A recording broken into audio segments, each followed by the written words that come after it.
The rain hammered against the floor-to-ceiling windows of my grandmother's penthouse office as I stared at the document in my trembling hands. My mother's signature. Scott's signature.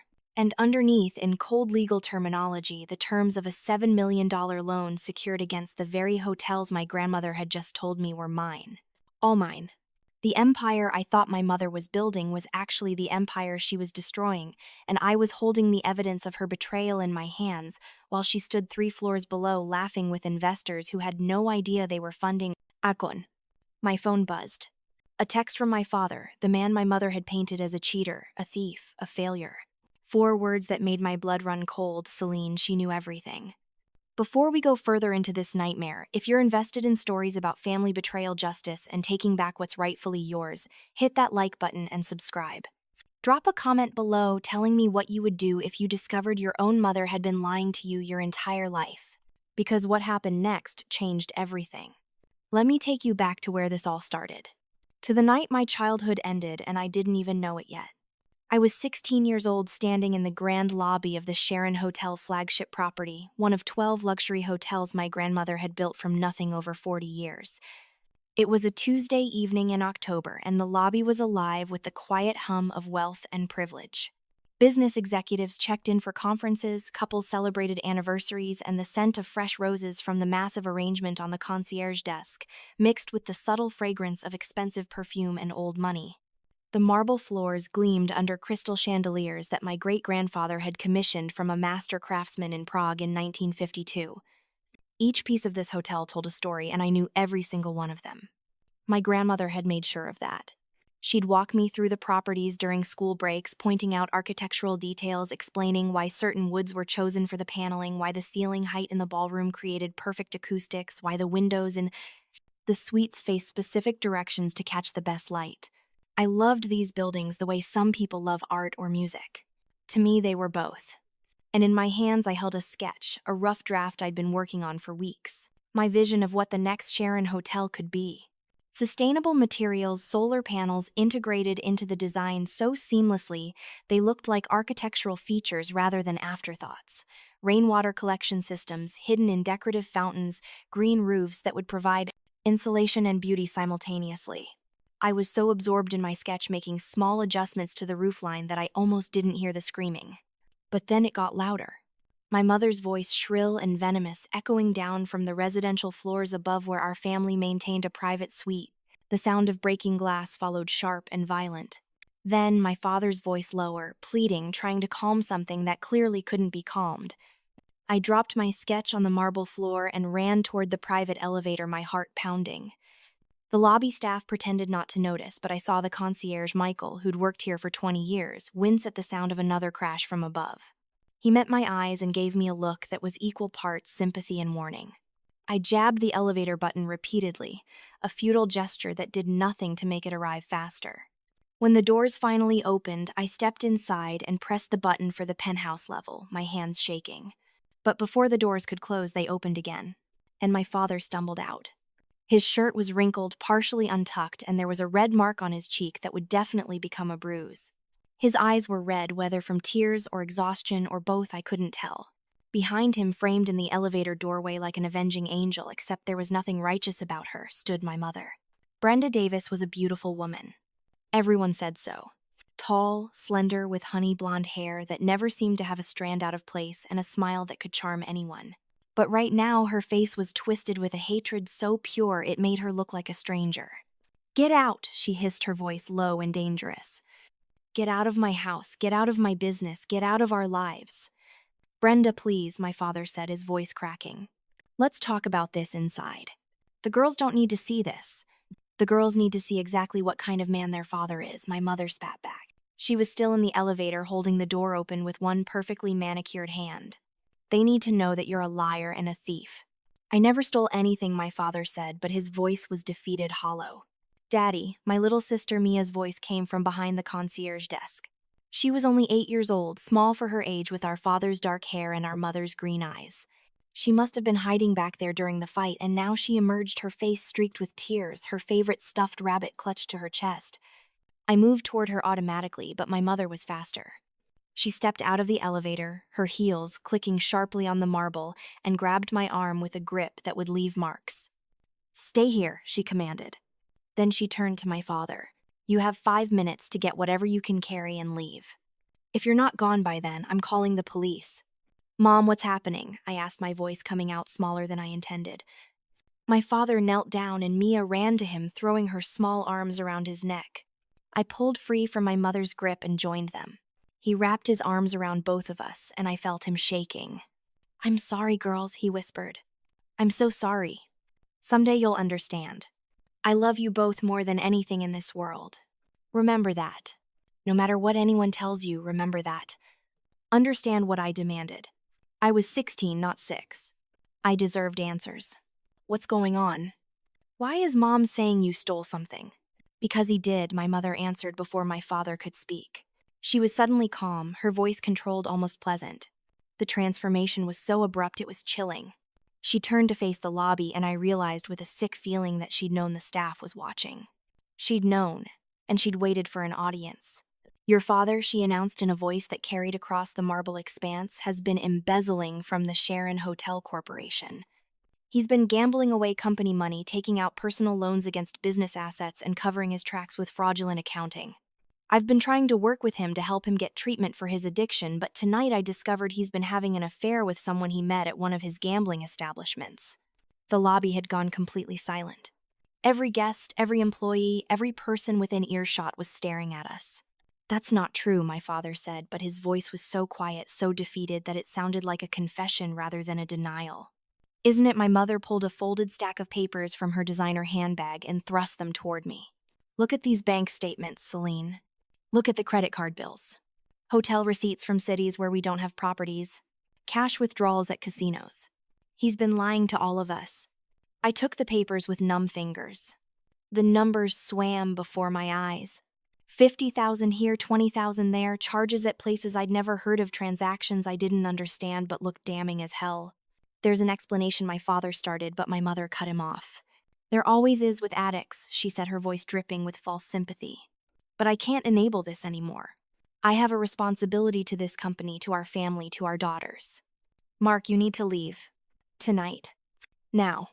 "I want to talk to my lawyer," my father said, standing up. There was a spark of fight in his voice now. "I want to see the actual bank records, not just printed summaries. I want to examine the audit trail. Brenda, if you're accusing me of embezzlement, then we're going to do this properly." For just a second, something flickered in my mother's eyes. Fear. Guilt. But it was gone so fast I might have imagined it. "Fine," she said coldly. "Talk to your lawyer. But you're doing it from somewhere else. You're not spending another night under this roof." She pulled out her phone. "I'm calling security." "That won't be necessary." My grandmother's voice cut through the tension like a knife through butter. I hadn't even seen her arrive, but there she was, stepping out of the shadows near the hotel bar, moving toward us with the measured pace of someone who owned not just the building but the very air inside it. Sharon Davis was 73 years old, but she moved like a woman decades younger.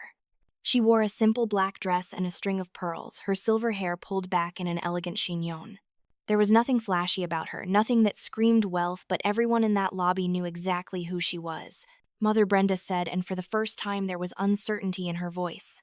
"I'm handling this." "No," my grandmother said quietly. "You're making a scene. Whatever needs to be discussed will be discussed privately in my office tomorrow morning at 9. Mark, you'll stay in the guest suite on the 4th floor tonight. Brenda, you'll return to the penthouse. Girls, you'll come with me." "But Mother, he's stolen from the company," Brenda protested. "Then we'll examine the evidence properly, with lawyers present, not in front of our guests and staff." My grandmother's voice remained calm, but there was steel underneath. "Everyone is staring, Brenda. Is that really what you want? A public spectacle?" I saw the calculation in my mother's eyes. She wanted to argue, wanted to maintain control of the narrative, but my grandmother was right. The scene was already damaging enough. "Fine," Brenda said tightly. "But this isn't over." "No," my grandmother agreed. "It isn't." My father kissed Mia's forehead, then mine. "I love you," he whispered. "Don't forget that." Then he walked away, following one of the hotel managers toward the guest suites, his shoulders slumped in defeat. My mother watched him go with an expression that should have been triumphant but somehow looked more like relief. She turned on her heel and headed back to the elevator without another word to me or Mia. My grandmother gathered us up, one small hand on each of our backs, and guided us toward her private office behind the reception desk. As we walked, I looked back and saw my sketch lying on the marble floor, one corner already torn from someone's careless footstep, the drawing of my dream hotel slowly being ruined by the indifferent traffic of strangers. That night, lying in one of my grandmother's guest rooms with Mia, curled up beside me, still clutching her stuffed rabbit, I tried to make sense of what had happened. The evidence seemed clear. My father had been caught doing something terrible. My mother was justified in her anger. But something didn't sit right. I'd seen my father's face. Not the face of someone caught in a lie, but the face of someone trapped in something they couldn't escape. I didn't know it then, but that instinct would turn out to be the most important thing I'd ever trusted. The meeting the next morning was brutal. Lawyers filled my grandmother's office, speaking in calm, measured tones about audit trails and forensic accounting, while my father sat silent, his lawyer occasionally leaning in to whisper something in his ear. My mother played her part perfectly, the wounded wife reluctantly bringing charges against her own husband for the good of the company. By noon, it was decided. My father would resign from his position, repay the allegedly embezzled funds from his personal savings, and leave quietly. In exchange, criminal charges wouldn't be filed. It was, the lawyers explained, the best outcome for everyone, especially the girls. My father signed the papers. He didn't fight. He didn't defend himself beyond a few weak protests that were easily countered with more evidence, more documents, more bank statements. "Why aren't you fighting?" I asked him during a brief moment when we were alone outside the office while the lawyers drafted the final settlement. He looked at me with eyes that were ancient with pain. "Because fighting would hurt you more, Celine. You and Mia. If I fight, this goes public. The media picks it up. Your faces end up in the papers, on television, on the internet. People at school would know. People would talk. And Brenda has threatened to fight for full custody to paint me as not just a thief, but as unstable as dangerous. She says she has witnesses' testimony that would make me look like an unfit father. I can't risk that. I can't risk losing you and Mia completely. But if you're innocent," I started. "Sometimes being innocent isn't enough," he said softly. "Sometimes the people with the best lawyers and the most convincing story win, even when they're lying. And your mother is very, very convincing." He left that afternoon. One suitcase. No goodbye beyond a quick, painful hug in the hotel's back service entrance where the staff wouldn't see. I didn't understand then what he was really saying. That he was choosing to be destroyed to protect us. That he knew something I didn't, something about my mother's willingness to burn everything down if she didn't get her way. The next 3 months passed in a strange fog. My mother transformed overnight from grieving wife to liberated businesswoman. Suddenly, she was wearing brighter colors, staying out later, taking phone calls in hushed tones that always seemed to end with her laughing. Then she introduced us to Scott Hendricks. He appeared at a family dinner on a Thursday evening, sitting at my father's place at the table like he'd been there forever. Scott was 42 years old, tall and lean with silver at his temples that made him look distinguished rather than old. He wore expensive suits and smiled easily, and talked about optimization strategies and market expansion in a way that made my mother's eyes light up. "Scott's a consultant," my mother explained, her hand resting possessively on his arm. "He specializes in helping family businesses transition into the modern market. He's worked with hotel chains all over the country, and he's agreed to take us on as a client." "How long have you known each other?" I asked, trying to keep my voice neutral. "We met at a conference about 6 months ago," Scott said smoothly. "Your mother impressed me immediately with her vision for the Sharon brand. She's exactly the kind of forward-thinking executive I love to work with."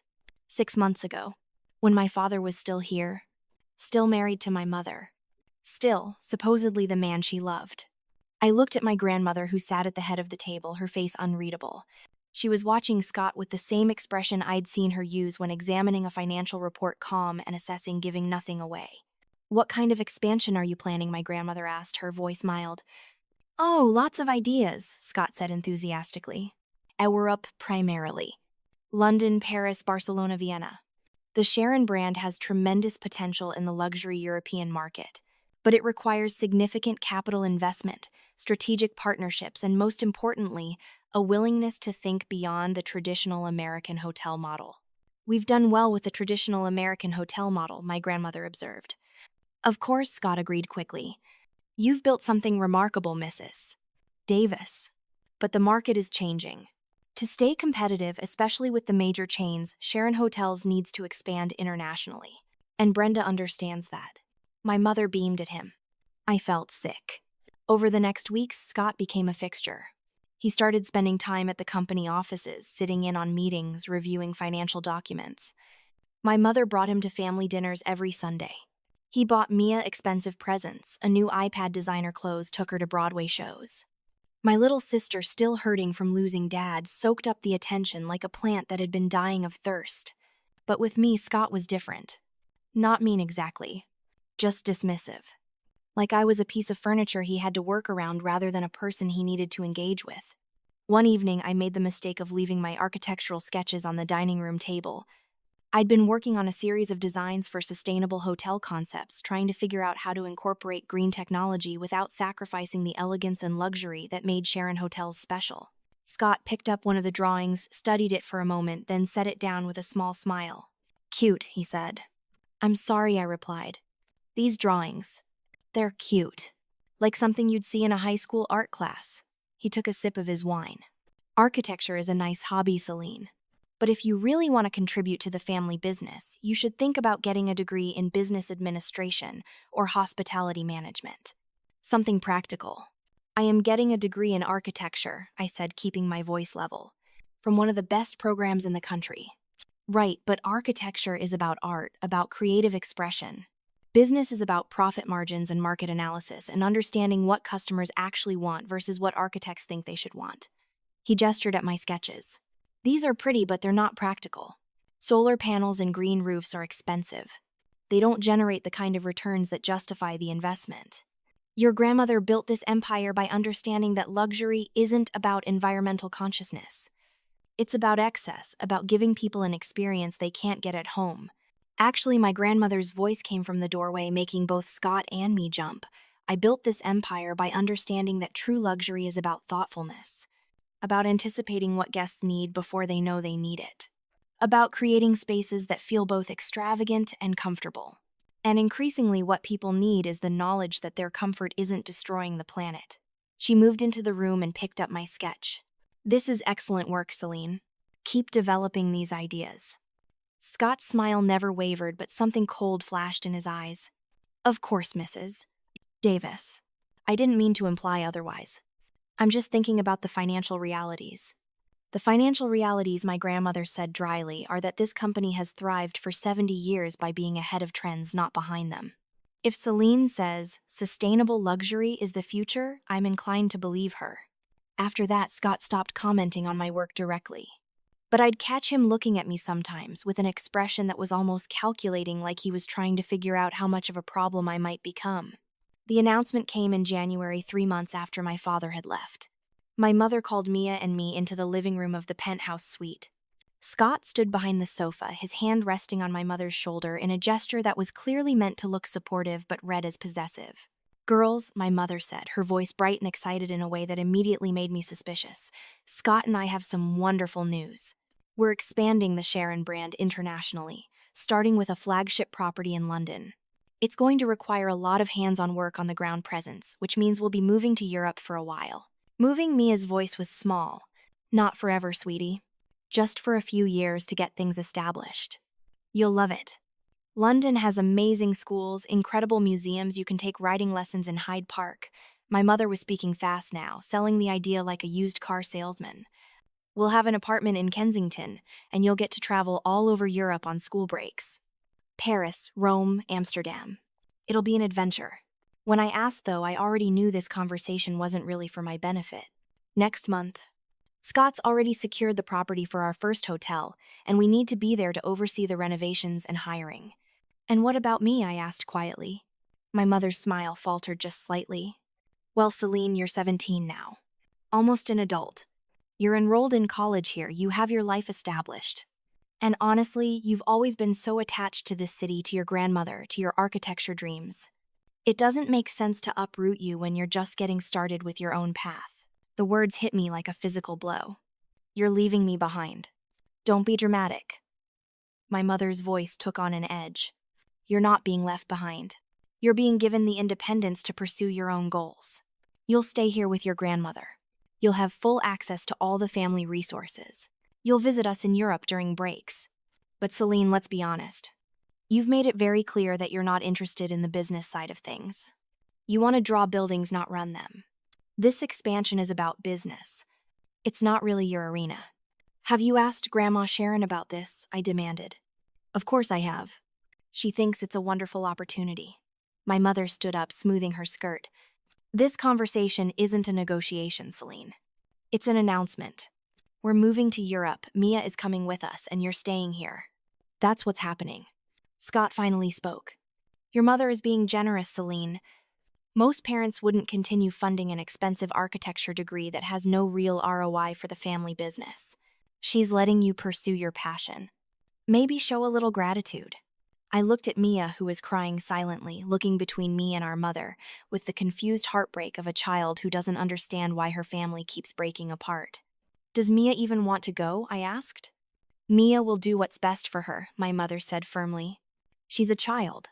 She doesn't get to make these decisions. And frankly, Celine, neither do you.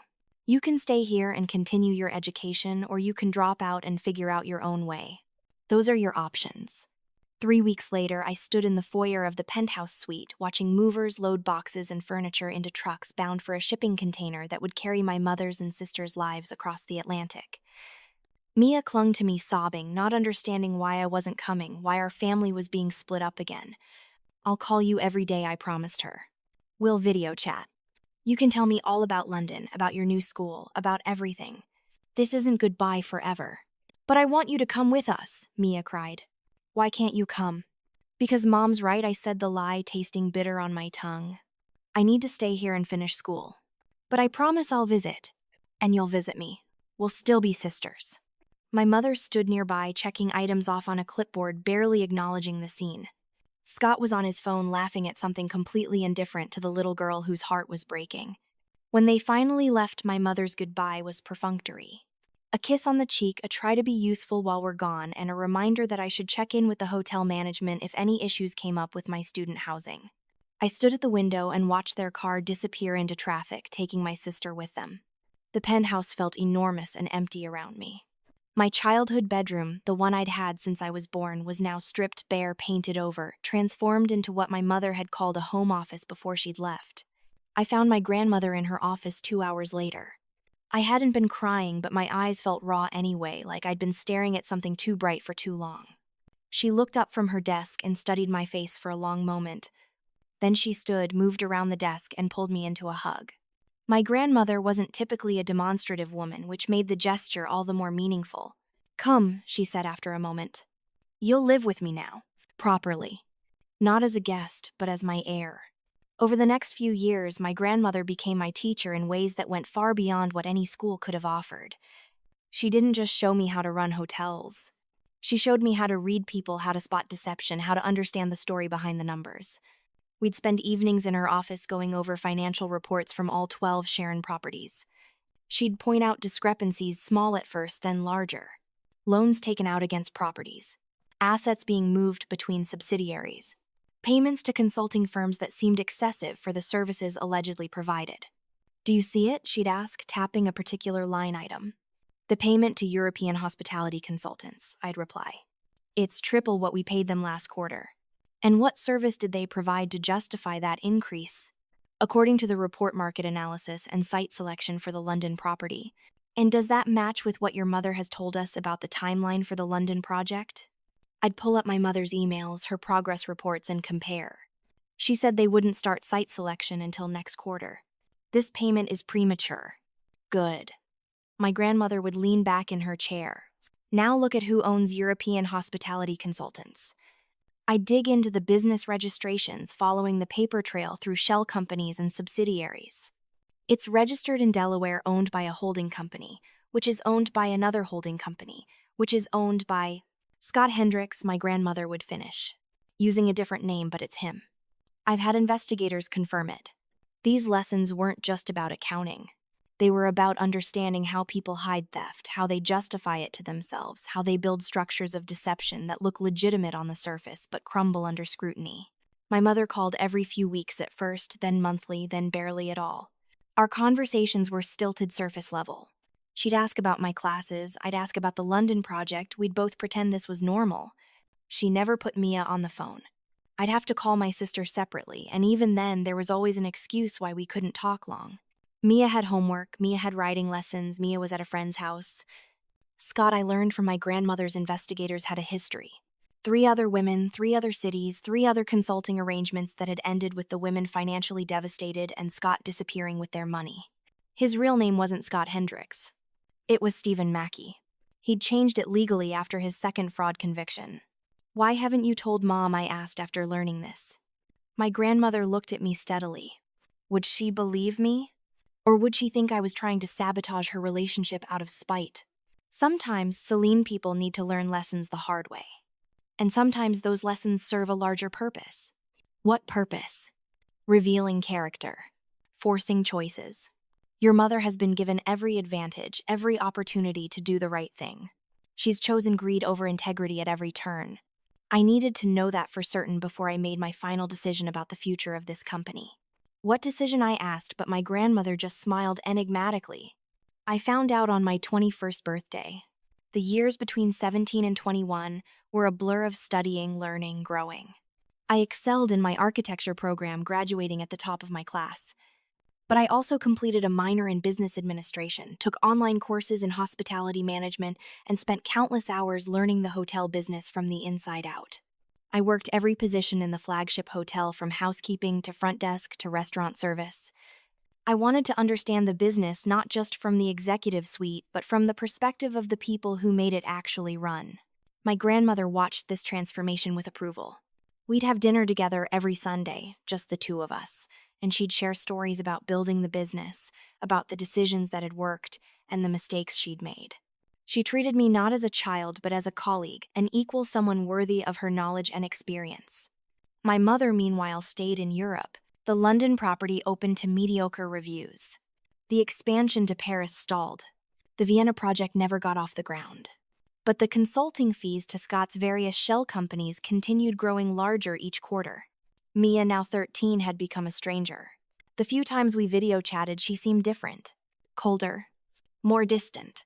She'd picked up a British accent, talked about boarding school friends I'd never met, mentioned luxury trips to the south of France and ski holidays in Switzerland. She barely remembered our old life, barely seemed to care about it. "Do you ever hear from Dad?" I asked her once. She wrinkled her nose. "Why would I?" "He stole from the family. Mom says he's probably in jail somewhere." "That's not what happened," I started, but she cut me off. "Look, Celine, I know you had this special relationship with him or whatever, but I was 8 when he left. I barely remember him. And honestly, I don't want to. I have Scott now. He's been more of a father to me than Mark ever was." The words hurt more than I expected. My sister had been rewritten, her memories of our father replaced with my mother's narrative, her personality shaped by years of Scott's influence. After that call, I asked my grandmother, "How much longer are we going to wait?" "Not much longer," she promised. "Everything needs to be in place. The evidence needs to be airtight. And you need to be ready, truly ready to take on what I'm about to give you." My 21st birthday fell on a Tuesday. Late that night, exhausted from classes and a shift at the hotel restaurant, I found a note on my door, "Come to my office. Wear something nice." My grandmother's office was dimly lit, city lights twinkling behind her. Her lawyer, accountant, and a notary sat waiting. On the desk lay a stack of leather-bound folders. "You're 21 today," my grandmother said. "Time you knew the truth." She pushed the folders toward me. Inside were property deeds for all 12 Sharon hotels. My name was on every single one. "I don't understand," I whispered. "The day you were born, I put everything into a trust with you as sole beneficiary. Your mother was trustee authorized to manage until you came of age. But she never owned them, Celine. You did. You always did. But why didn't you tell me? I needed to see who your mother would become with power. And I needed you to learn the business because you loved it, not because you had to." The lawyer spoke. "As of midnight, full ownership transferred to you. All 12 properties, all holdings. $50 million. My mind reeled. "But Mom and Scott have been taking out loans, signing contracts. Without proper authority," my grandmother said. "We've documented everything.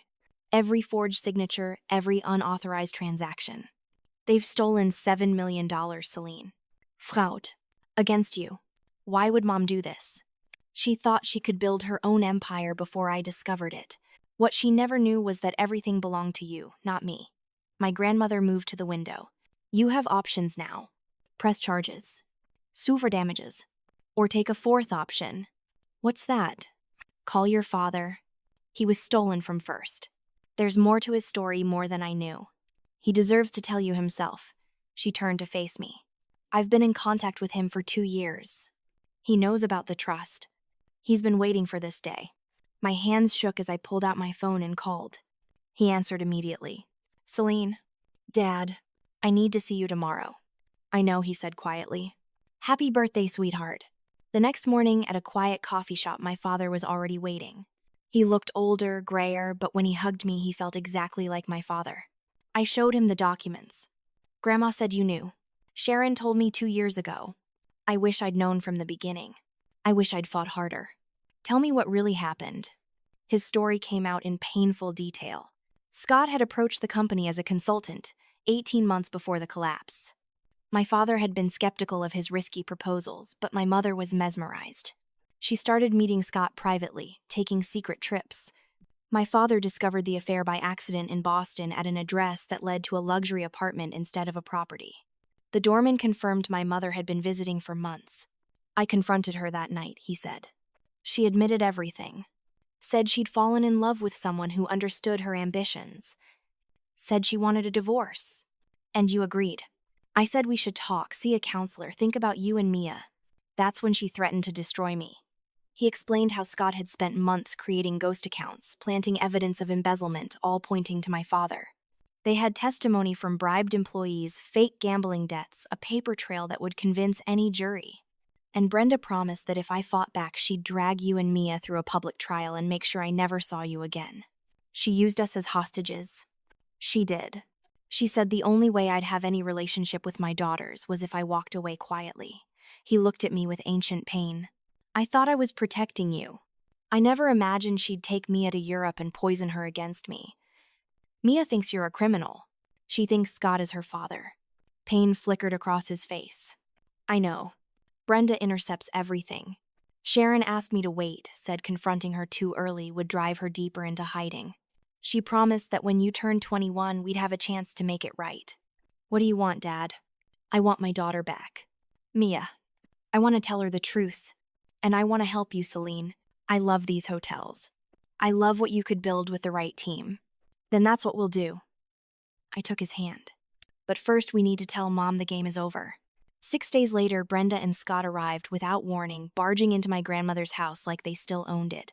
My mother looked harder, more polished. Scott stood possessively beside her, both wearing designer armor. Darling, my mother exclaimed. Look at you all grown up. We've missed you so much.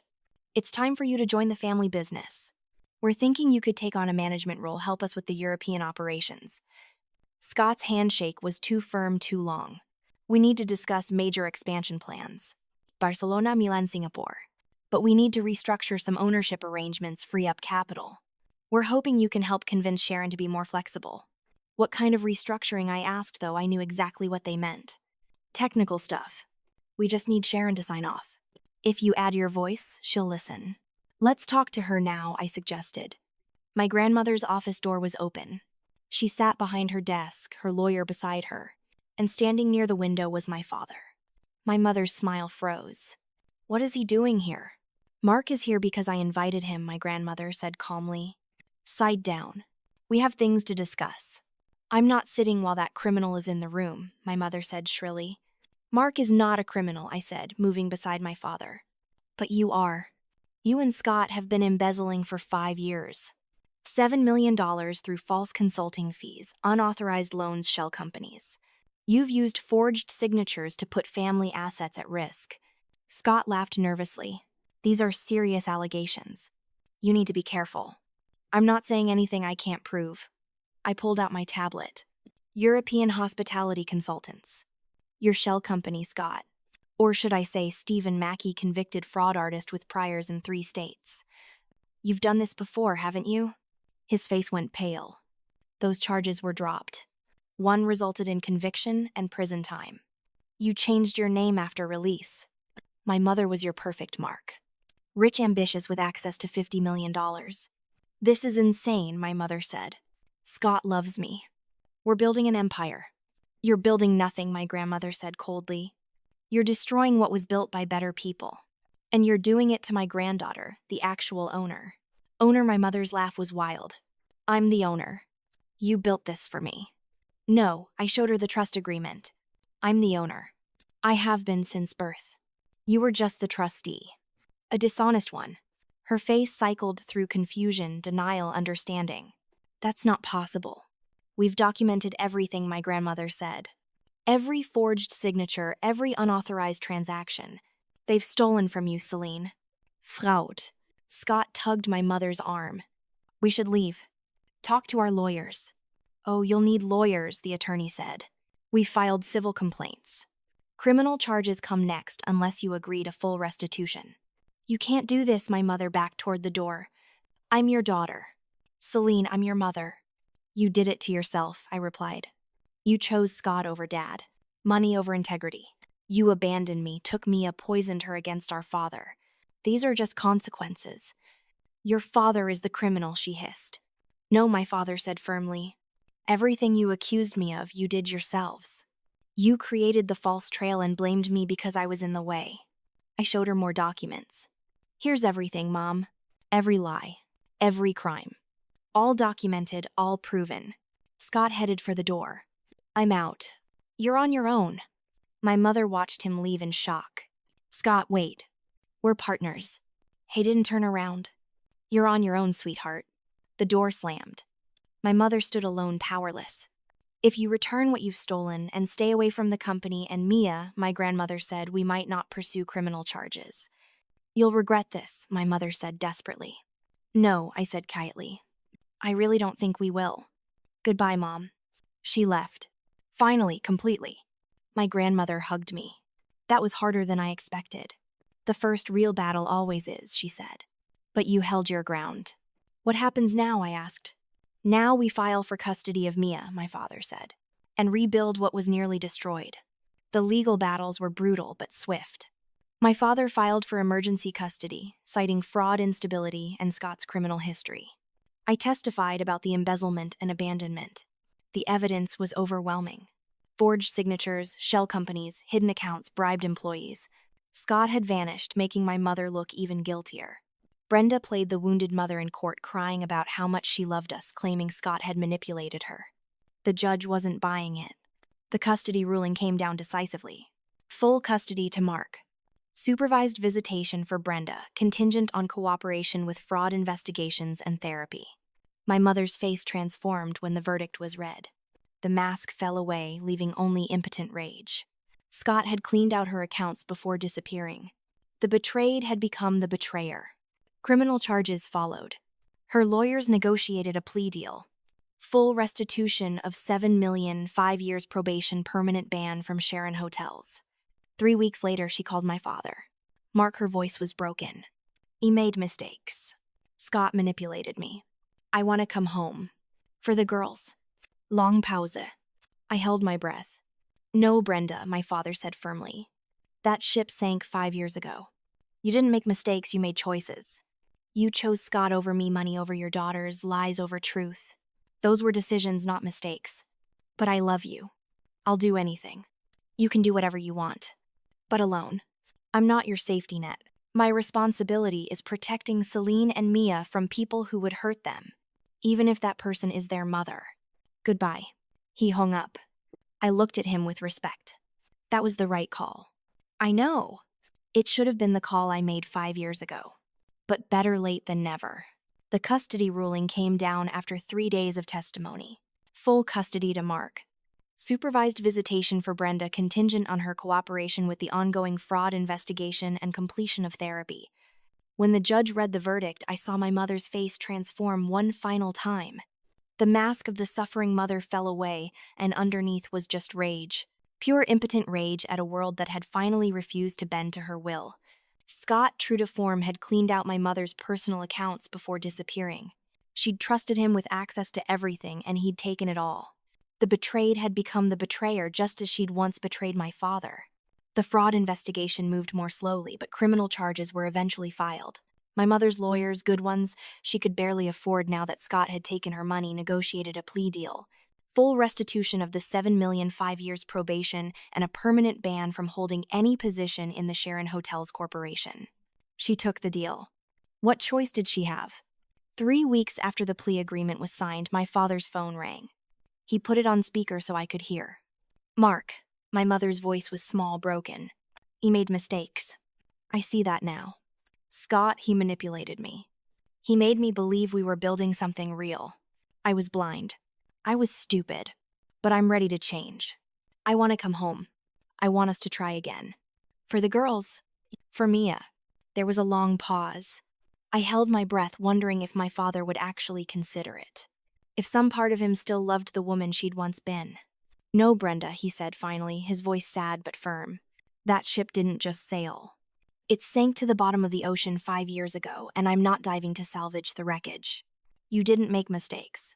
You made choices. Deliberate, calculated choices. You chose Scott over me. You chose money over your daughters. You chose to lie, to steal, to destroy. Those weren't mistakes. Those were decisions, and they were yours. But I love you, she whispered. I always loved you. No, you didn't. You loved what I could give you. You loved the stability, the respectability, the access to Sharon's empire. But you didn't love me, the person. If you had, you wouldn't have done any of this. You wouldn't have framed me. You wouldn't have thrown me out. You wouldn't have kept my daughters from me. Please, she said. I'll do anything. Therapy. Counseling. I'll make it right. You can do whatever you want with your life, Brenda. But you'll do it alone. I'm not your safety net. I'm not your backup plan. I'm Mia's father and Celine's father, and my responsibility is to protect them from people who would hurt them. Even if that person is their mother. Goodbye. He hung up. I looked at him with newfound respect. That was the right call, I said. I know, he smiled sadly. It should have been the call I made 5 years ago. But better late than never. Life found its new rhythm gradually. My father moved back to the city, taking a position as CEO of Sharon Hotels, working directly under me. It was strange at first having my father report to me professionally, but we made it work. He understood the properties, loved the business, and most importantly, shared the vision of what these hotels could become. Mia took longer to adjust. At 13, she was old enough to understand what had happened, but young enough to feel betrayed by everyone. She didn't want to believe that our mother had lied to her. She didn't want to accept that Scott had been a con artist. She'd built her identity around being the daughter of successful, sophisticated European hoteliers, and now that identity was revealed to be a lie. The first few months were rocky. She was angry at me for ruining our mother's life. She was resentful of our father for abandoning her when she was 8, even after he explained what had really happened. She refused to engage with her court-ordered therapist. But slowly, very slowly, the truth began to sink in. She started remembering things from before. Small moments with our father, his kindness, his patience. She started asking questions about the embezzlement charges, about the timeline, about whether any of what Mom had told her made sense. And one evening, about 6 months after the custody decision, she came to my apartment and asked if she could see the evidence. All of it. I showed her everything. The trust documents. The shell company transactions. The forged signatures. The investigator's report on Scott's criminal history. The emails between our mother and Scott planning how to frame Dad. She read it all in silence, her face getting paler and paler. When she finished, she looked up at me with tears in her eyes. I was so mean to you, she whispered. All those times we talked, I acted like you were the problem. Like you were the one keeping the family apart. But it was Mom. It was always Mom. You didn't know, I said gently. You were 8 when Dad left. You only had Mom's version of the story.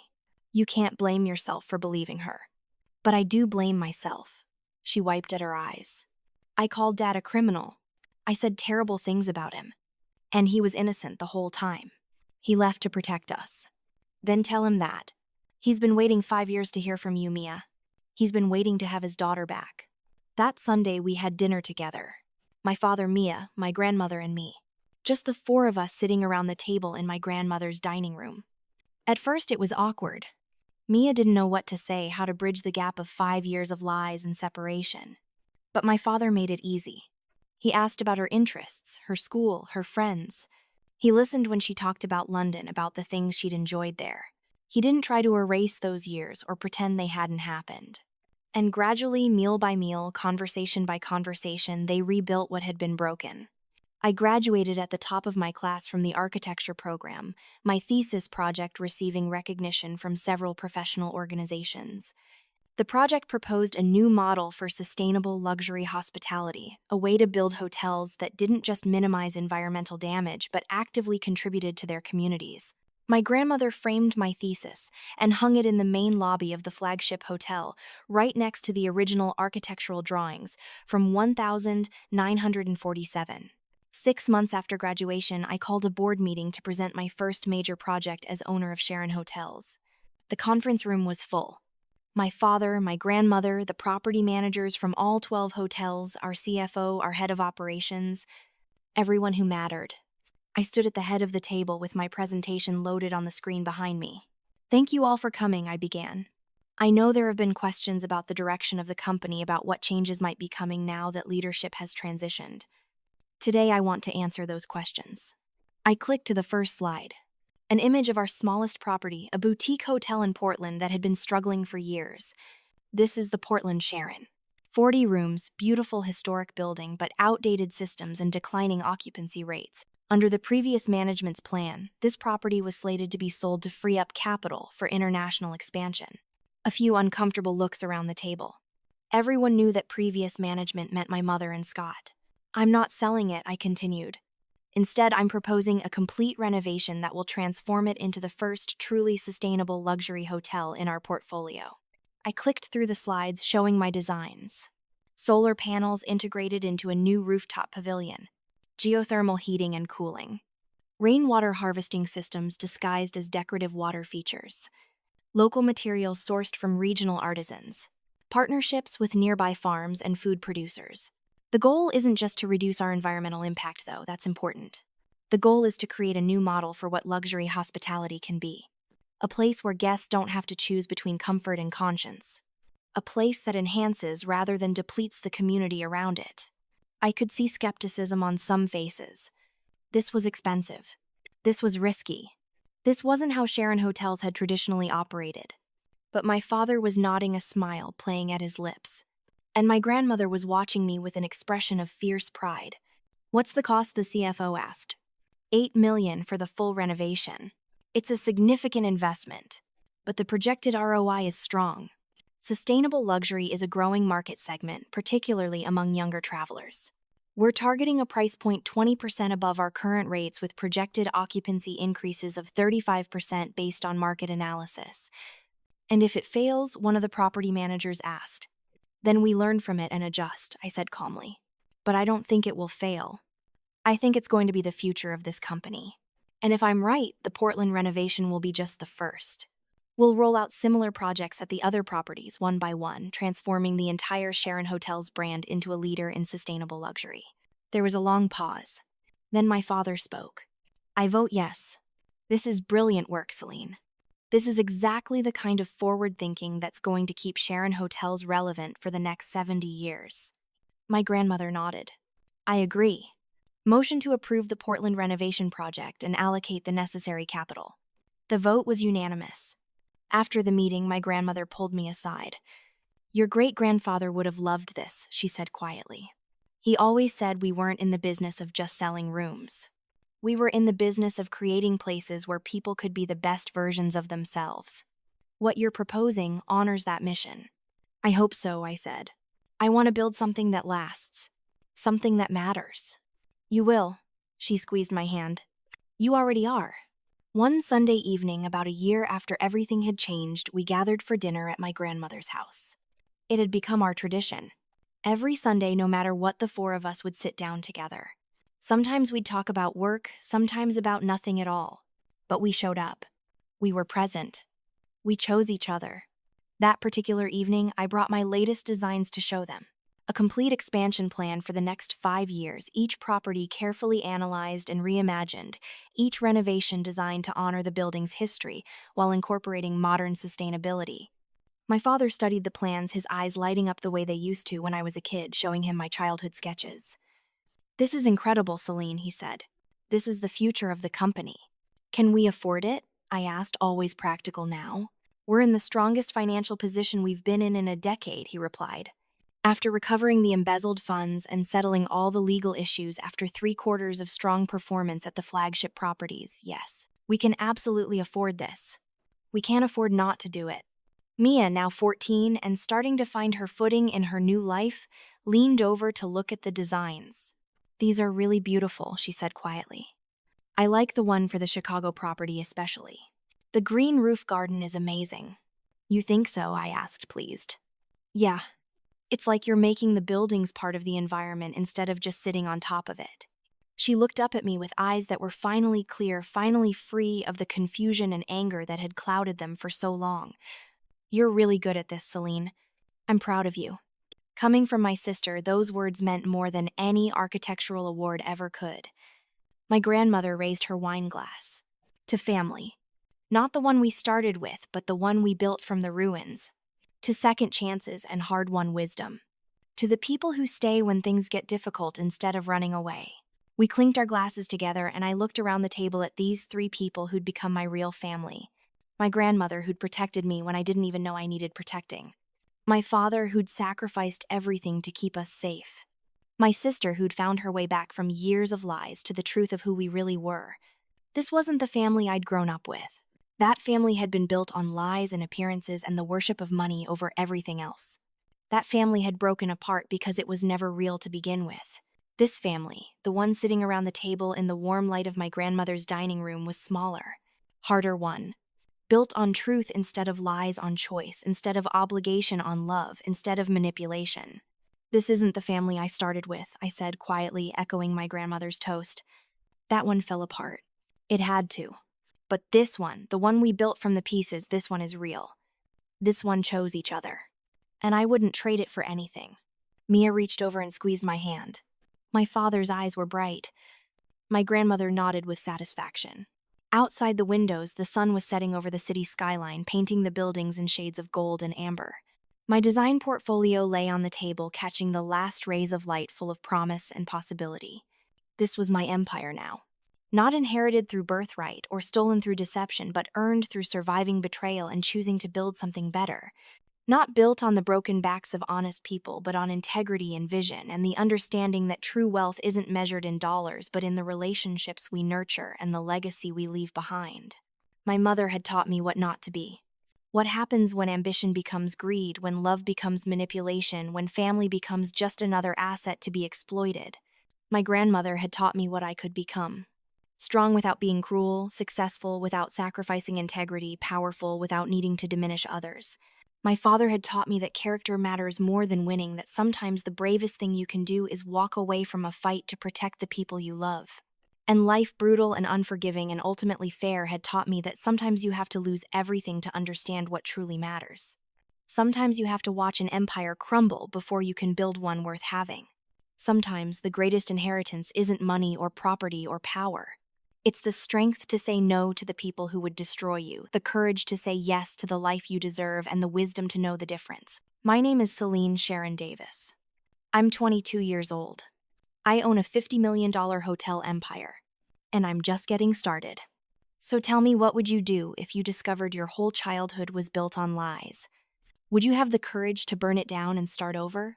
Drop your thoughts in the comments below, and if this story resonated with you, hit that like button and subscribe for more stories about taking back your power.